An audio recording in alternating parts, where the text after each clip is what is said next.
ಕರ್ನಾಟಕ ರಕ್ಷಣಾ ವೇದಿಕೆ ಕಾರ್ಯಕರ್ತರಿಂದ ಸ್ಥಳೀಯರಿಂದ ಪ್ರತಿಭಟನೆ ಮಾಡಲಾಗಿದೆ.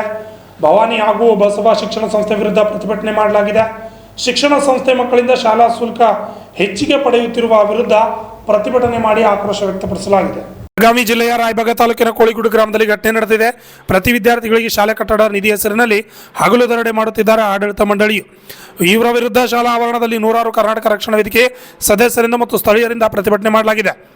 ತಾಲೂಕಾ ಶಿಕ್ಷಣಾಧಿಕಾರಿ ಮತ್ತು ಸಂಸ್ಥೆ ಆಡಳಿತ ಮಂಡಳಿ ವಿರುದ್ಧ ಧಿಕ್ಕಾರ ಕೂಗುತ್ತಾ ಪ್ರತಿಭಟನೆ ನಡೆಸಿದ ಪ್ರತಿಭಟನಾಕಾರರು ಪ್ರತಿಭಟನೆ ಸ್ಥಳಕ್ಕೆ ಕ್ಷೇತ್ರ ಶಿಕ್ಷಣಾಧಿಕಾರಿ ಬಸವರಾಜಪ್ಪ ಆರ್ ಭೇಟಿ ನೀಡಿದರು. ಪ್ರತಿಭಟನಾಕಾರರ ಮನವೊಲಿಸಿ ಪ್ರತಿಭಟನೆ ಹಿಂದಕ್ಕೆ ತೆಗೆದುಕೊಳ್ಳುವಂತೆ ಮನವಿಯನ್ನು ಸಲ್ಲಿಸಲಾಗಿದೆ. ತಪ್ಪು ಮಾಡಿದವರ ವಿರುದ್ಧ ಸೂಕ್ತ ಕ್ರಮ ಜರುಗಿಸುವುದಾಗಿ ಕ್ಷೇತ್ರ ಶಿಕ್ಷಣಾಧಿಕಾರಿಗಳು ತಿಳಿಸಿದ್ದಾರೆ.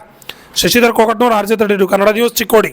ಅವರ ರೆಸಿಟಿ ಹಚ್ತಾರು ತಗೋಬಾರ್ದು ಅಂತ ಹೇಳಿ ಅದನ್ನು ನೋಟಿಸ್ ಅವ್ರು ಹರಿದು ಹೋಗಿತಾರು. ಮತ್ತು ಮುಂಜಾನೆ ಏನೈತಿ ತಗೋತಾರೆ, ಈಗಲೇ ಪಳು ಉತ್ತರ ಕೊಡಕತ್ತಾರೆ. ಈ ಥರ ಮಾಡಾಕ್ತಾರೆ. ಮುಂದೆ ಇಲ್ಲಿ ಹುಡುಗರ್ಗೆ ಈಗಾಗಲೇ ನೀವು ಕಣ್ಣು ಮುಂದೆ ನಾವು ಮಾಧ್ಯಮ ನೋಡಿದಿರಿ. ಇಲ್ಲಿ ನಾವು ಸಿಕ್ಕಿದ್ದ ಬರೀ ಒಂದು ನಮಗೆ ಪ್ರೂಫ್, ಆದರೆ ಇಲ್ಲಿ ಬಂದ ತಕ್ಷಣ ಹಲವಾರು ಪ್ರೂಫ್ಗಳು ನಮ್ಗೆ ಸಿಕ್ಕಿದೆ. ಊಟದ ಬಿಸಿ ಊಟ ಇರ್ಬೋದು, ಇಲ್ಲಿ ಕೊಠಡಿ ಇಲ್ಲ ಅಂತ ಹೇಳಿ ದೇಣಿಗೆ ಹೆಸರಲ್ಲೇ ಶಿಕ್ಷಣ ಕನ್ಸ್ಟ್ರಕ್ಷನ್ ಮಾಡಬೇಕಂತ ಹೇಳಿ ಸ್ಕೂಲ್ ಕನ್ಸ್ಟ್ರಕ್ಷನ್ ಮಾಡಿಸೋಗಿ ರೊಕ್ಕ ತೊಗೊಳತ್ತಾರೆ. ಅದರ ಜೊತೆ ಇಲ್ಲೇ ಸ್ಕೂಲ್ ಮುಂದೆ ಒಳಗಡೆ ಸುಮಾರು ಹಿಂಗೆ 40 ಫೂಟ್ ಐತಿ, ಹಿಂಗೆ 20 ಫೂಟ್. ಆ ಒಳಗಡೆ ಇಲ್ಲಂದ್ರೂ ಕನಿಷ್ಠ ಒಂದು 50 ಮಕ್ಕಳು ಏನೈತೆ ಅಲ್ಲಿ ಕುಂತಾರೆ. ಅವರ ದುಡ್ಡು ಎದಕ್ಕೆ ತಗೋತಾ ಇದ್ದಾರಂದರೆ ಹೇಳ್ತಾರೋ 2,500 5,500 ನಾವು ಕೊಠಡಿ ಕಟ್ಟಬೇಕು, ಸ್ಕೂಲ್ ಕಟ್ಟಬೇಕು, ಸ್ಕೂಲ್ ಹುಡುಗರಿಗೆ ಏನೈತಿ ಕೊಂಡಾಗ ಜಾಗ ಇಲ್ಲ ಅಂತ ಹೇಳಿ. ಆದರೆ ಇಲ್ಲಿ ಕೊಠಡಿ ಒಳಗೆ ಒಂದು ಕಿರಾಣಿ ಅಂಗಡಿ ನಡೆಸ್ತಾ ಇದ್ರು, ಪಟ್ಟಿ ಅಂಗಡಿ ನಡೆಸ್ತಾ ಇದ್ರು. ಒಳಗಡೆ ಚಾಕ್ಲೇಟ ಆಮೇಲೆ ಇಲ್ಲಿ ನೀವು ನೋಡಿದ ಎಲ್ಲ ಐತಿ. ಈ ಒಂದು ಎಲ್ಲ ಅಂಗಡಿದಾರು ಮಾಡಿ ಈ SDMC ಕಮಿಟಿದವರದ ನೇತೃತ್ವದಲ್ಲಿನೇ ಇದನ್ನೆಲ್ಲ ಮಾಡ್ಕೊಂಡು ಬಂದರು. ತಾವೆಲ್ಲ ವಿಡಿಯೋನು ಮಾಡಿದಿರಿ, ತಮ್ಮ ಪ್ರೂಫ್ ಐತಿ.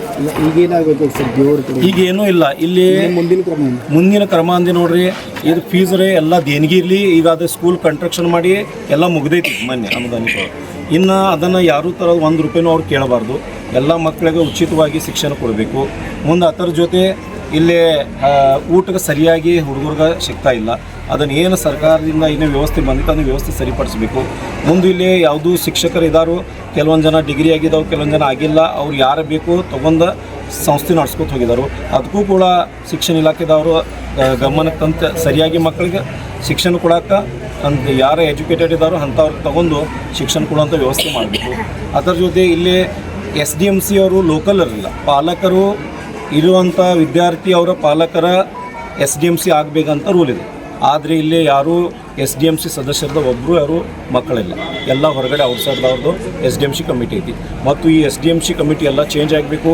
ಇಲ್ಲಿ ಇರುವಂಥ ಹೆಡ್ ಮಾಸ್ಟರ್ ಅವ್ರ ನೇತೃತ್ವನಾಗೆ ಎಲ್ಲ ಆಗೋದು, ಅವ್ರಿಗೂ ಕೂಡ ಸಸ್ಪೆಂಡ್ ಮಾಡಬೇಕು. ಯಾಕಂದರೆ ಅವರ ಮೇನ್ ಇಲ್ಲಿ ಮುಖ್ಯ ಮಾಡೋದು ಕೆಲಸ. ಇರ್ಫಾನ್ ತಾಂಬುಳಿ, ರಾಯಬಾಗ್ ತಾಲೂಕು ಕರ್ವೆ ಅಧ್ಯಕ್ಷ. ಎದ್ರ ಸಮ ಸ್ಟ್ರೈಕ್ ನೋಡ್ರಿ? ನಮ್ದು ರೀ ಸಾಲಿ ಫೀಗೆ ನಮ್ಮ ಕಡೆ ರೊಕ್ಕ ಇಲ್ಲಾಗಿದ್ದು ರೀ. ನಮ್ಮ ಕಡೆ ರೊಕ್ಕ ಇಲ್ಲಾಗಂತ ಆಮೇಲೆ ನಮ್ಗೆ ಸಾಲಿ ಫೀಗೆ 2,500 ಹೋಗಿ ಆಮೇಲೆ ನಾವು ಕರ್ಕೋತೀವಿ ಅಂತ ಹೇಳಿದ್ರಿ. ಮತ್ತು ಇಲ್ಲ ಗೌರ್ಮೆಂಟ್ ಆಗೈತೆ ಅಂತಲ್ಲಿ ನಾವು ಮತ್ತು ರೊಕ್ಕ ಕೊಡಂಗಿಲ್ಲ ಅಂತ ಹೇಳಿದ್ರಿ. ಅನ್ನ ಇಲ್ಲ ಗೌರ್ಮೆಂಟ್ ಆಗಿಲ್ಲ, ಮತ್ತು ನೀವು ರೊಕ್ಕ ಕೊಟ್ಟರೆ ಅದನ್ನ ಇದು ಮಾಡಿ ಈಗ ಕನ್ನಡ ಸಾಲಿ ಓದಿ ಕಳಿಸ್ರಿ ಅಂತ ಹೇಳಿದ್ರಿ. ಆಮೇಲೆ ನಾವು 1 ತಿಂಗಳು ರೊಕ್ಕ ಇಲ್ಲಾಗನ ಸಾಲಿ ಕಳಿಸ್ಲಿ ಹೋಗಿದ್ವಿ. ಆಮೇಲೆ ನಾವು ರೊಕ್ಕ ಒಳೆ ಮಾಡಿ ಆಮೇಲೆ 1 ತಿಂಗಳು ಆಗೋಣ ನಂತರ ಈ ಸಾಲಿ ಫೀ ನೀವು ರೊಕ್ಕ ಇಲ್ಲಾಗನ ನಮಗೆ ಇದು ಮಾಡ್ಲಾಗಿರಿ. ಮತ್ತು ಈಗ ಸಾಲಿ ಇದನ್ನ ಅಡ್ಮಿಷನ್ ಮಾಡ್ಕೊರಿ ಅಂತ ಹೇಳಿದ್ರಿ. ಆಮೇಲೆ ರೊಕ್ಕ ತಗೊಂಡ ಅಡ್ಮಿಷನ್ ಫಾರ್ಮ್ ತಗೊಂಡ್ರಿ, ರೊಕ್ಕ ತಗೊಂಡ್ರಿ. ಆಮೇಲೆ ನಮ್ಗೆ ಸಾಲಿ ಫೀ ಅಂತ ಹೇಳಿ ತಗೊಂಡ್ರಿ. ಅವ್ರ ನಮ್ಗೆ ದೇಣಿಗೆ ಅಂತ ಹೇಳಿ ಬರೆದು ಕೊಟ್ಟರು. ಇಲ್ಲ, ಯಾವ ಸ್ಕೂಲ್ ರೀ? ಬಸವನಗುಡಿ ಸಂಸ್ಥೆ ಕೋಳಿಗುಡಿ. ಎಷ್ಟೈತಿ ನೋಡಿ? 2ನೇ ಹೋಗ್ತಾರೆ. ಎಷ್ಟು ಫೀಸ್ ಕೇಳ್ತಾರೆ ರೀ? 2,500. ಕುಡಲಾಗನ ನೀವು ಕುಡ್ಲಿಲ್ಲ ಅಂದ್ರೆ ಏನು ಮಾಡ್ತೀನಿ ಹೇಳಿ? ಕೂಡಲಾಗನ ನಮ್ಗೆ ರೀ ಕನ್ನಡ ಸಾಲಿಗೆ ಗೊತ್ತು ನಿಮಗೆ ಫೀ ಕುಡಕ್ಕೆ ಆಗ್ಲಿಕ್ಕೆ ಕನ್ನಡ ಸಾಲಿಗೆ ಕಳಿಸತ್ತ ಅಂದ್ರಿ. ಆಮೇಲೆ ಇಲ್ಲ ನಾವು ಫೀ ಕೊಟ್ರೆ ನಾವು ಕರ್ಕೋತೀವಿ, ಈಗ ಕರ್ಕೊಂಡು ಅಂತ ಹೇಳಿ. ತಮ್ಮ ಹೆಸರು? ಅಮೃತ ಶಿವಾನಂದ ಕಾಂತ. ಪಡಿತಾರೆ ಅಂತೇಳಿ ಕರ್ನಾಟಕ ರಕ್ಷಣೆ ವೇದಿಕೆಯವರು ದೂರನ್ನು ಕೊಟ್ಟಿದ್ದರು.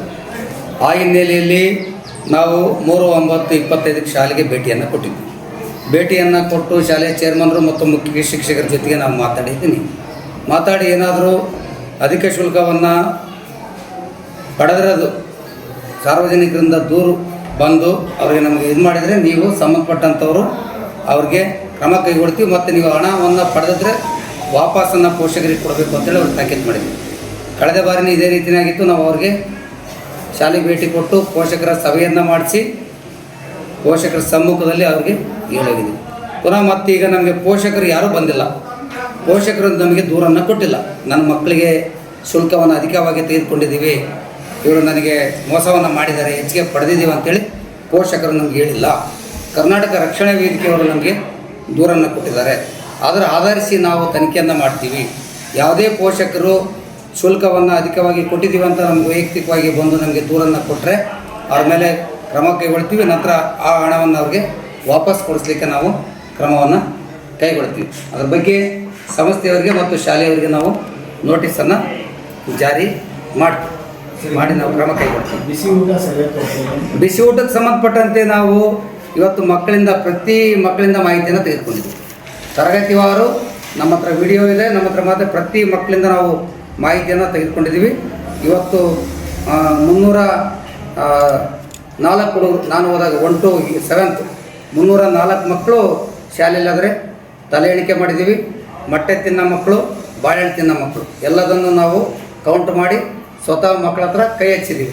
CRP ಅವರು ಕೂಡ ಜೊತೆಗಿದ್ದಾರೆ. ಎಷ್ಟು ಮೊಟ್ಟೆ ತಿಂತೀವಿ ಅಂತ ಹೇಳಿದರು? 133 ಜನ ಇವತ್ತು ಮೊಟ್ಟೆಯನ್ನು ತಿಂದಿದ್ದಾರೆ. 171 ಜನ ಬಾಳೆಹಣ್ಣು ತಿಂದಿದ್ದಾರೆ.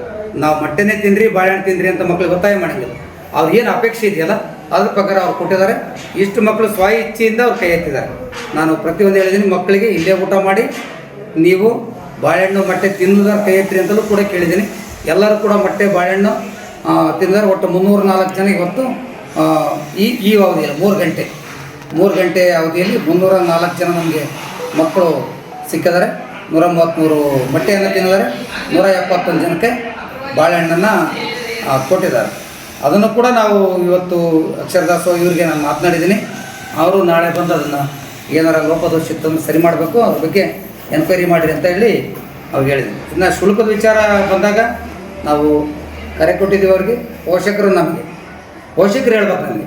ಪೋಷಕರು ಬಂದು ನಮಗೆ ಸರ್ ನನ್ನ ಮಗಗೆ ಇಷ್ಟು ಹಿಂಗೆ ಮಾಡಿದ್ದಾರೆ, ತೊಂದರೆ ಆಗಿದೆ, ಇಷ್ಟು ಫೀಸನ್ನು ಹೆಚ್ಚಿಗೆ ವಸೂಲಿ ಮಾಡಿದ್ದಾರೆ ಅಂತೇಳಿ ಯಾರು ಹೇಳ್ಬೇಕು ನಮಗೆ? ಪೋಷಕರು ಹೇಳ್ಬೇಕು. ಅವ್ರ ಒಬ್ರು ಹೇಳಿದ್ರು, ಒಬ್ರು ಅಂಥವ್ರಿಂದ ಎಷ್ಟು ಜನ ಇದ್ದಾರೆ? ಒಬ್ರು ಇದ್ರೆ ಅವ್ರದ್ದು ಏನಿದೆ ಅವ್ರದ್ದು ರಿಫಂಡು ಮಾಡಬೇಕು, ಜೊತೆಗೆ ಅವ್ರಿಗೆ ನಾವು ಇದು ಮಾಡ್ತೀವಿ. ಅವರಿಂದ ತೊಂದರೆ ಆಗಿತ್ತು ಅಂದರೆ ಇನ್ನು ಉಳಿದಂಥ ಪೋಷಕರು ಬಂದು ಅವ್ರು ಹೇಳಿದ್ರೆ ಅವ್ರಿಗೆ ನಾವು ಕ್ರಮ ಕೈಗೊಳ್ತೀವಿ. ಯಾರು ಹೇಳ್ತಾರೆ ಅವರೆಲ್ಲರಿಗೂ ಕೂಡ ನಾವು ಕ್ರಮ ಕೈಗೊಳ್ತೀವಿ. ಸರ್, ಶಿವಾನಂದ ಕಾಂಬ್ಳೆ ಅಂತಕ್ಕಂಥ ಮಕ್ಕಳ ಪಾಲಕರೊಬ್ಬರು ಇಲ್ಲಿ ನಮಗೆ ನೇರವಾಗಿ ಇದನ್ನ ಹೇಳ್ತಾರೆ. ಅವ್ರು ನಮ್ಮ ಕಡೆ 2,000 ರೂಪಾಯಿ ತೊಗೊಂಡಿದ್ದಾರೆ. ನಮಗೆ ದೂರ ಕೊಡ್ಬೇಕೀಗ. ಅಲ್ಲ, ಮಕ್ಕಳ ಕೊಟ್ಟರೆ ನಾವು ಯಾರು ಕೊಡೋದ್ರ ಅಂತ ನ್ಯಾಯ ಕೊಡಕ್ಕ ಅನುಕೂಲ ಆಗುತ್ತೆ. ಅಲ್ಲ, ಮಕ್ಕಳ ಪಾಲಕರನ್ನ ಹೇಳಿದ್ರೆ ಮಾತ್ರ ಕೊಡಕ್ಕ ಏನಾಗುತ್ತೆ ಅಂತ ನಮಗೂ ಗೊತ್ತಾಗಲ್ಲ. ಅಲ್ಲ, ಮಕ್ಕಳ ಪಾಲಕರು ರಶೀದಿ ತೋರಿಸ್ತಾ ಇದ್ದಾರೆ. ಎಷ್ಟು ಜನ ಹೇಳಿದ್ರು ಇಲ್ಲಿ ನಮಗೆ ಕೊಡ್ಲಿ. ಈಗ ನಾವು ನೇರವಾಗಿ ಹೇಳ್ತಾ ಇದ್ದಾನಲ್ಲ, ಈಗ ಅಲ್ಲಿ ಇದು ಐತಲ್ಲ ಸರ್, ನೇರವಾಗಿ ನಮಗೀಗ ನಮ್ಮ CRP ಅವರು ಅದಾರೆ, ಅವ್ರದಾರ ಸಂಬಂಧಪಟ್ಟಂತ ನೇರವಾಗಿ ಅವ್ರು ಹೇಳಿ ಈಗ ಒಬ್ರಿಬ್ರು ಆಯ್ತು. ಹಾಗಾಗಿ 300 ನೇರವಾಗಿ ಹೇಳ್ತಾ ಇದ್ದಾರೆ ಸರ್, ನಾವು ದುಡ್ಡು ತಗೋತಾ ಇದೀವಿ, ದೇಣಿಗೆ ರೂಪ ತಗೋತಾ ಇದೀವಿ. ಅದನ್ನ ಅವರು ಹೇಳ್ತಾ ಇದ್ದಾರೆ. ಏನಂತ ಅವರು ಬಿಲ್ಡಿಂಗ್ ಕಟ್ಟಿದಾರಂತೆ. ಅವರು ಹೊಸದಾಗಿ ಹೈಸ್ಕೂಲನ್ನ 1 ಕೋಟಿ ಎಷ್ಟ್ರಿ ಅಷ್ಟು ಹಣ ಖರ್ಚು ಮಾಡಿ ಶಾಲಾ ಕಟ್ಟಡವನ್ನು ಕಟ್ಟಿದ್ದಾರೆ. ಆ ಕಟ್ಟಡ ಸಹಾಯಾರ್ಥವಾಗಿ ನಾವು ದೇಣಿಗೆಯನ್ನು ಪಡೆದಿದ್ದೇವೆ ಹೊರತು ಮಕ್ಕಳಿಂದ ಶುಲ್ಕವನ್ನು ಪಡೆದಿಲ್ಲ. ದೇಣಿಗೆ ಬೇರೆ, ಸ್ವಯರ್ಜಿತವಾಗಿ ಕೊಡ್ತಕ್ಕಂಥದ್ದು ದೇಣಿಗೆ. ಶುಲ್ಕ ಅಂತಂದ್ರೆ ನಾವು ಮಕ್ಕಳಿಂದ ತಗೋಬೇಕಾದ ಶುಲ್ಕದಲ್ಲಿ ಹೆಚ್ಚಿಗೆ ತಗೋದು, ಅದು ಅಧಿಕ ಶುಲ್ಕ ಆಗ್ತದೆ. ಆಯ್ತು ಸರ್, ಕೆಲವೊಂದು ಬಡವ್ರ ಹತ್ರ ಅಷ್ಟು ಇರಂಗಿಲ್ಲ. ಅಲ್ಲ, ಬಡವರಿದ್ರೆ ನಾವು ಕೊಡಬೇಡ ಅಂತ ಹೇಳಿದೀವಿ. ಕೊಡೋ ಅಂತ ಯಾರು ಹೇಳಿದಾರೆ? ನಾವು ಕೊಡಬೇಡ ಅಂತ ಹೇಳಿದ್ದೆ. ನಾನು ಅದು ಮಕ್ಕಳು ಹೊರಗೆ ನಿಲ್ಲಿಸ್ತಾ ಇದ್ದಾರೆ. ಕೊಡಬೇಡ್ರಿ ಅಂತ ಹೇಳಿದ್ವಿ, ಸ್ಪಷ್ಟವಾಗಿ ಅವ್ರಿಗೆ ಹೇಳಿದ್ವಿ. ಕೊಡಬೇಡ್ರಿ ಅಂತ ಹೇಳಿ ಲಾಸ್ಟ್ ಇಯರ್ ಹೇಳಿದ್ವಿ. ವರ್ಷ ಬಂದು ಅವ್ರಿಗೆ ಹೇಳಕ್ಕಾಗಲ್ಲ. ನಾನು ಸರ್, ಕೊಡಬೇಡ್ರಿ ಪೋಷಕರಿಗೆ ಅಂತಲೇ ಹೇಳ್ಬಿಟ್ಟಿದ್ದೆ ನಾನು. ಸರ್, ಮಕ್ಕಳ ಪಾಲಕರು ಕೊಡಬಾರ್ದು. ಅಲ್ಲ ಸರ್, ಪೀಕ್ ಕೊಡಲಿಲ್ಲ ಅಂದ್ರೆ ಪೀಕ್ ಕಟ್ಟಲಿಲ್ಲ ಅಂದ್ರೆ ಮಕ್ಕಳನ್ನ ಹೊರಗೆ ಹಾಕ್ತಾ ಇದಾರಲ್ಲ. ಯಾರಿಗೆ? ಮಕ್ಕಳು ಈಗ ಪೀಕ್ ಕಟ್ಟಲಿಲ್ಲ ಅಂದ್ರೆ ಅವ್ರ ಮಕ್ಕಳ ಸ್ಕೂಲ್ ಹೋಗಕ್ಕೆ ತಗೋದಲ್ಲ. ನಮಗೆ ದೂರು ಕೊಡ್ಲಿ. ಅವ್ರು ಕೊಡೋಕೆ ಅವಕಾಶ ಇಲ್ಲ, ಅದು ಹೊರಗೆ ಹಾಕಕ್ಕೆ ಅವಕಾಶ ಇಲ್ಲ.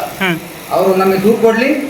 ಯಾವ ಮಕ್ಕಳನ್ನ ಹೊರಗೆ ಹಾಕಿದ್ದಾರೆ, ಏನು ಹಾಕಿದ್ದಾರೆ ಅದನ್ನು ಅವ್ರ ಮೇಲೆ ನಾನು ಸಂಬಂಧಪಟ್ಟಂಥದ್ದು ಹೆಡ್ ಮಾಸ್ಟರ್ ನೋಟಿಸನ್ನು ಇಶ್ಯೂ ಮಾಡ್ತೀನಿ.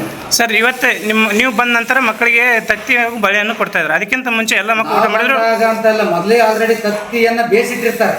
ಅಲ್ಲ, ಬೇಯಿಸಿಟ್ಟಿದ್ದೇ ಕೊಡಕ್ಕೆ ಸಾಧ್ಯತೆ ಐತೆ ಹೊರತು ಅಲ್ಲ ನಾವು ಹೇಳ್ತಕ್ಕ ಬೇಸಕ್ಕೆ ಸಾಧ್ಯ ಇಲ್ಲ.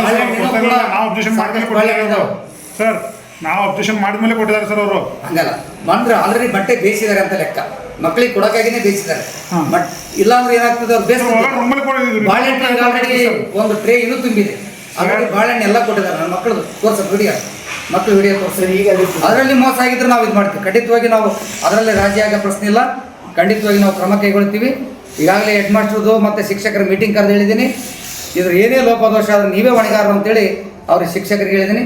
ಮಕ್ಕಳಿಂದ ವಿಡಿಯೋ ಮಾಡ್ಕೊಂಡು ನಾನು ಸರ್ ಶಿಕ್ಷಕ ಯಾವುದು ಸರ್ಕಾರಿ ಶಿಕ್ಷಕ ಎಷ್ಟು ಓಕೆ ಥ್ಯಾಂಕ್ ಯು.